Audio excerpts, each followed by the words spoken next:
Every parent dreams of giving their child a better future. But for little Ochanya, that dream became her deepest nightmare. Ochanya was a young girl from Ochanya Ogbanje, a small community in Benue State, Nigeria.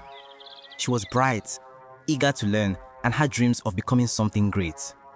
To further her education, she gained admission into the Federal Government Girls' College, Boko, one of the well-known schools in the state. Since the school was far from her home, Ochanya went to live with her relatives in town. Mr. Andrew Ogbanje, a lecturer at the Benue State Polytechnic, Ugokolo, his wife, and their son, Victor Ogbanje. They were said to be her maternal relatives, people her family trusted to look after her. What began as a simple arrangement to help her get a good education soon turned into something dark and painful. The home that was meant to protect and support her became a place of suffering and silence.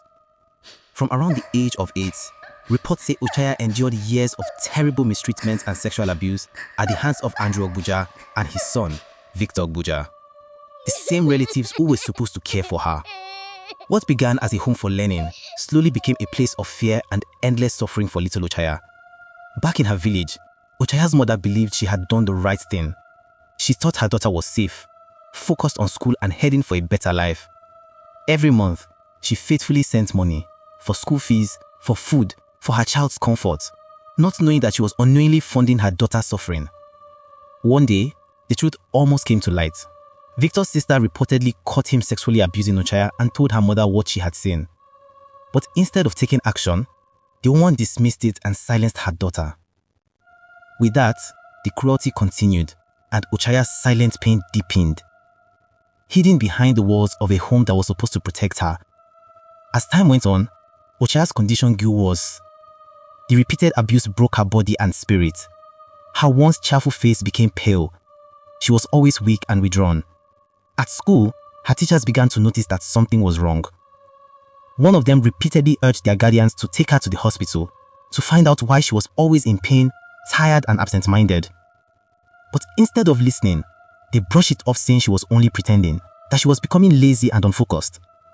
While everyone around her ignored the signs, Ochanya's health continued to decline, silently carrying wounds no child should ever bear.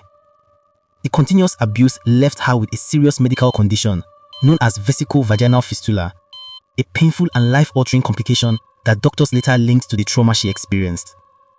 In her last months, Ochanya was admitted to the Federal Medical Center in Makurdi, where she spent about 2 months receiving treatment. Despite all efforts to save her, she passed away on October 17, 2018, at only 13 years old, her young life cut short by cruelty she never deserved.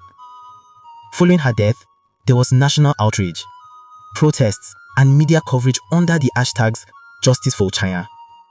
As of 2025, justice has not been served. Ochanya's family is still pursuing justice.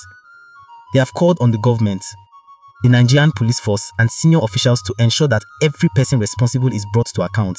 They are also considering civil legal action. The case remains a painful reminder of how fragile the protection of a child can be when trusted people fail their duty, and how long and difficult the path to justice can be. The story of Ochanya must not end in silence. It underlines the urgent need for parents and guardians to be ever vigilant in safeguarding their girl child. Trust must be matched by oversight. Voices of children must be heard, and any warning signs, physical, emotional, or behavioral, must be acted upon swiftly. No educational opportunity should come at the cost of safety. Until every girl is protected, justice is incomplete, and our society remains at risk.